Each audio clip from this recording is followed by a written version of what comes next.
BJP corporation mayor സ്ഥാനാർത്ഥിയായി VV രാജേഷിനെ പ്രഖ്യാപിച്ചിരിക്കുന്നു. Deputy mayor സ്ഥാനാർത്ഥിയായി GS ആശാനാഥിനെയും പ്രഖ്യാപിച്ചിട്ടുണ്ട്. അപ്പോൾ നമുക്കറിയാം VV രാജേഷ് 2 പതിറ്റാണ്ടായി തിരുവനന്തപുരത്തിൻ്റെ BJPയുടെ മുഖമായിരുന്നു. വിദ്യാർത്ഥി പരിഷത്തിലൂടെ യുവമോർച്ചയിലൂടെയൊക്കെ BJPയിൽ എത്തിയ രാജേഷ് കഴിഞ്ഞ തദ്ദേശ തെരഞ്ഞെടുപ്പിൽ പൂജപ്പുരയിൽ നിന്ന് മത്സരിച്ചു. അതിനു മുമ്പ് ഈ തവണ അദ്ദേഹം കൊടുങ്ങാനൂരിൽ നിന്നാണ് ജയിക്കുകയും ചെയ്തിട്ടുള്ളത്. അപ്പോൾ VV രാജേഷ് സ്ഥാനാർത്ഥിയാകുമോ എന്ന സംശയം നേരത്തെ ഉണ്ടായിരുന്നു. R ശ്രീലേഖ ആയിരിക്കും മേയർ സ്ഥാനാർത്ഥി എന്ന തരത്തിലുള്ള ചില വാർത്തകൾ പുറത്തു വന്നിരുന്നു. അതാണ് കേന്ദ്ര നേതൃത്വത്തിന് താല്പര്യമെന്ന തരത്തിലും ചില സൂചനകളൊക്കെ വന്നിരുന്നു. പക്ഷേ അതിനൊക്കെ അപ്പുറത്തേക്ക് ഇപ്പോൾ പാർട്ടിക്കകത്ത് താൻ തന്നെയാണ് പ്രമുഖൻ എന്ന് VV രാജേഷ് തെളിയിക്കുകയാണ്. എന്നോടൊപ്പം VV അരുൺ കൂടി ചേരുന്നുണ്ട്. VV അരുൺ, ഇടയ്ക്ക് നമ്മൾ ഒരു ചെറിയൊരു ആശയക്കുഴപ്പത്തിലായിരുന്നു ഇതിൽ ആരാകും എന്നത്. ഇടയ്ക്ക് കേട്ടിരുന്നത് VV രാജേഷിനെ വെട്ടി R ശ്രീലേഖയാകുന്നു. അപ്പോൾ ചില കോണുകളിൽ നിന്ന് വിമർശനങ്ങൾ ഉയർന്നിരുന്നു. വെള്ളം കോരിയവരെയും വിറക് വെട്ടിയവരെയും ഒക്കെ ഉപേക്ഷിക്കുന്നു എന്ന തരത്തിലൊക്കെയുള്ള ചില പ്രതികരണങ്ങളും വന്നിരുന്നു. ഇപ്പോൾ VV രാജേഷ് തന്നെയാണ് മേയർ സ്ഥാനാർത്ഥി എന്ന് ഉറപ്പിച്ചിരിക്കുന്നു. അപ്പോൾ സ്വാഭാവികമായും തിരുവനന്തപുരത്തിൻ്റെ ആദ്യ BJP മേയറായി VV രാജേഷ് സ്ഥാനമേൽക്കും എന്ന് ഉറപ്പിക്കാറായില്ലേ?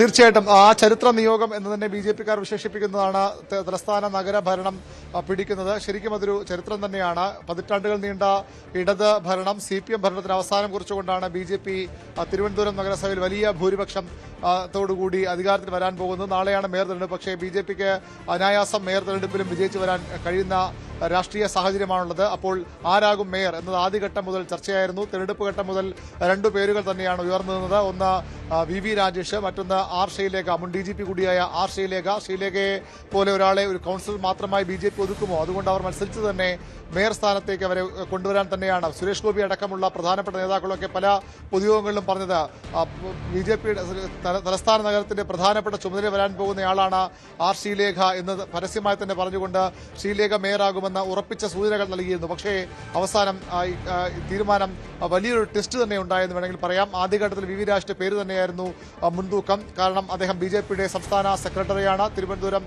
ജില്ലയുടെ മുൻ അധ്യക്ഷനാണ്, നേരത്തെ പൂജപ്പുര കൗൺസിലറായിരുന്നു. ഇപ്പോൾ കൊടുങ്ങാനൂരിൽ നിന്നും വലിയ ഭൂരിപക്ഷത്തിൽ ജയിച്ചു വന്ന രാജേഷിന് രാഷ്ട്രീയ പരിചയം കൂടി വച്ചുകൊണ്ട് തലസ്ഥാന നഗരത്തെ നയിക്കാൻ, നഗര ഭരണം നയിക്കാൻ രാജേഷ് തന്നെ വേണമെന്ന ആവശ്യം ശക്തമായിരുന്നു. പക്ഷേ കേന്ദ്ര നേതൃത്വത്തിന്റെ താല്പര്യം, സംസ്ഥാന അധ്യക്ഷൻ രാജീവ് ചന്ദ്രശേഖരന്റെ താല്പര്യം മറിച്ചായിരുന്നു. R ശ്രീലേഖ പോലെ ഏറ്റവും പ്രധാനപ്പെട്ട ഒരു പദവിയിലിരുന്ന സംസ്ഥാനത്തെ ആദ്യ വനിതാ IPS ഉദ്യോഗസ്ഥയായ R ശ്രീലേഖ തന്നെ നഗര ഭരണത്തിൽ വരട്ടെ എന്നൊരു നിലപാടായിരുന്നു രാജീവ് ചന്ദ്രശേഖരൻ. അരുൺ, ഇവിടെ ഒരു കാര്യം വളരെ പ്രസക്തമാണ്. ഈ വാട്ടർ ക്യാനനുകളെ നേരിട്ട ആളാണ് VV രാജേഷ്, ലാത്തി ചാർജുകളെ നേരിട്ട ആളാണ്.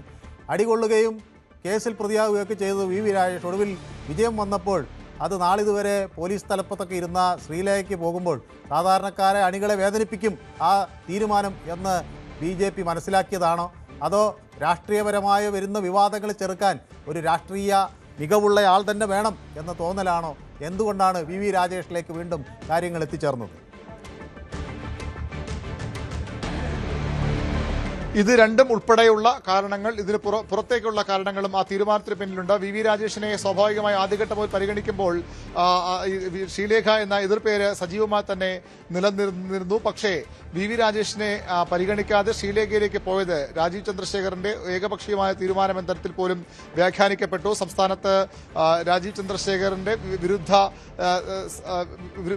നിലപാടെടുക്കുന്നവർ, അല്ലെങ്കിൽ പാർട്ടിയിൽ തന്നെ രാജീവ് ചന്ദ്രശേഖർ വിരുദ്ധ നിലപാട് സ്വീകരിക്കുന്ന ആളുകൾ, പ്രത്യേകിച്ച് K സുരേന്ദ്രനും മുരളീധരനെ പോലെ പ്രധാന നേതാക്കളൊക്കെ ഇതിലെ അതൃപ്തി കേന്ദ്ര നേതൃത്വത്തെ അറിയിച്ചു. അതിനൊടുവിലാണ് ഡൽഹിയിൽ നടന്ന ചർച്ചകൾക്കൊടുവിൽ രാജീവ് ചന്ദ്രശേഖരന്റെ നിലപാട് മാറ്റേണ്ടി വന്നത്. അദ്ദേഹം VV രാജേഷ് എന്ന സംസ്ഥാനത്തെ പ്രധാനപ്പെട്ട നേതാക്കളുടെയും മനു സൂചിപ്പിച്ചതുപോലെ പ്രവർത്തകരുടെയും ഒക്കെ വലിയ ഒരു ആവശ്യം കൂടിയായിരുന്നു VV രാജേഷിനെ മേയർ സ്ഥാനത്തേക്ക് കൊണ്ടുവരിക എന്നുള്ളത്. നമുക്കറിയാം VV രാജേഷ് യുവമോർച്ചയുടെ സംസ്ഥാന അധ്യക്ഷനായിരുന്നു, ABVPയുടെ നേതാവായിരുന്നു, തലസ്ഥാനത്ത് BJPയുടെ അധ്യക്ഷനായിരുന്നു. അങ്ങനെ വളരെ പ്രധാനപ്പെട്ട ചുമതല വഹിക്കുന്ന, ഇപ്പോൾ BJPയുടെ സംസ്ഥാന സെക്രട്ടറി കൂടി VV രാജേഷിനെ പോലെ തന്നെ ഈ നഗര ഭരണത്തിൽ വരണം, കാരണം വളരെ കാലങ്ങളായി BJP കാത്തിരുന്ന് ലഭിച്ച ഒരു അവസരമാണ്.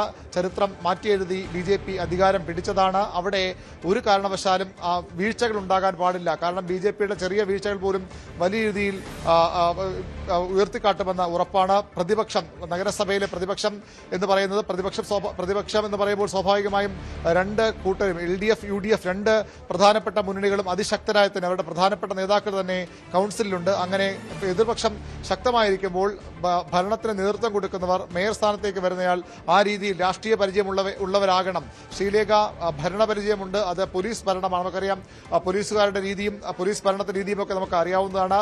നഗരസഭ പോലെ ഏറ്റവും സാധാരണക്കാരായ ആളുകൾ വരുന്ന സ്ഥലമാണ്. ഏറ്റവും പ്രധാനം ഇപ്പോഴത്തെ മേയർക്കെതിരെ, കഴിഞ്ഞ മേയർക്കെതിരെ പോലും ഏറ്റവും പ്രായം കുറഞ്ഞ മേയറായിട്ട് പോലും വലിയ ആരോപണങ്ങൾ നേരിട്ട കൗൺസിലാണ് ഇപ്പോൾ സ്ഥാനം ഒഴിഞ്ഞത്, അല്ലെങ്കിൽ അധികാരം ഒഴിഞ്ഞത്. അതുകൊണ്ട് അത്തരം വളരെ പ്രധാനപ്പെട്ട ഒരു സ്ഥലത്ത് തിരുവനന്തപുരം നഗരം പോലുള്ള നഗരഭരണത്തിൽ വരുമ്പോൾ സ്വാഭാവികമായും ഒരു ബ്യൂറോക്രാറ്റ് എന്ന ഒരു പരിചയ സമ്പന്നത മാത്രം കൊണ്ട് ഭരണം നേരെ കൊണ്ടുപോകാൻ കഴിയില്ല.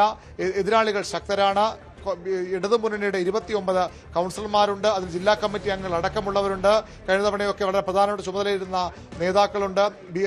കോൺഗ്രസിനാകട്ടെ UDFനാകട്ടെ 2 തവണ MLA ആയ കെ ശബരിനാഥനെ പോലുള്ള യുവ നേതാക്കളാണ് കോൺഗ്രസിനെ നയിക്കാനുള്ളത്. അതിശക്തമായ ലൈനപ്പ് അവിടെയുമുണ്ട്. അങ്ങനെ വരുമ്പോൾ സ്വാഭാവികമായും ആ ഒരു കൗൺസിൽ പിടിച്ചു നിൽക്കണമെങ്കിൽ സമ്പന്ന അത് തന്നെ പ്രധാനപ്പെട്ട ഒരു കാര്യമാണ്. രാഷ്ട്രീയ പാരമ്പര്യം വളരെ പ്രധാനപ്പെട്ടതാണ്. ഭരണരംഗത്തെ പരിചയം മാത്രമല്ല, രാഷ്ട്രീയ പരിചയവും ഉള്ള ആൾ തന്നെ വേണമെന്ന നിലപാടിലേക്ക് BJPയിലെ പ്രധാനപ്പെട്ട നേതാക്കൾ, സംസ്ഥാനത്തെ പ്രധാനപ്പെട്ട നേതാക്കൾ എത്തുകയായിരുന്നു. അതിനൊടുവിലാണ് VV രാജേഷ് എന്ന പേര് വരികയും ശ്രീലേഖയുടെ പേര് വെട്ടിപ്പോവുകയും ചെയ്തത്. ഇന്ന് ഉച്ചവരെ ശ്രീലേഖയുടെ പേര് സജീവമായി തന്നെ ഉണ്ടായിരുന്നു. പക്ഷേ അതിനുശേഷം പതിയെ കാര്യങ്ങൾ മറിയുകയായിരുന്നു. ശ്രീലേഖയ്ക്ക് പകരം VV രാജേഷിനെ വരണമെന്ന തീരുമാനമെടുക്കുകയായിരുന്നു. അത് ശ്രീലേഖയെ നേതാക്കൾ നേരിട്ട് വീട്ടിലെത്തി കണ്ട് കാര്യങ്ങൾ ബോധ്യപ്പെടുത്തി. സംസ്ഥാന ജനറൽ സെക്രട്ടറി കൃത്യമാണ്. അപ്പോൾ എനിക്ക് തോന്നുന്നത് നമുക്ക് ഇപ്പോൾ നിയുക്ത സ്ഥാനാർത്ഥിയുടെ പേരൊക്കെ ഇപ്പോൾ പൊങ്ങി വന്നൊരു സാഹചര്യത്തിൽ അവരുടെ പ്രതികരണങ്ങളൊക്കെ VV അരുൺ പെട്ടെന്ന് എത്തിക്കുമെന്നാണ് ഞാൻ വിചാരിക്കുന്നത്.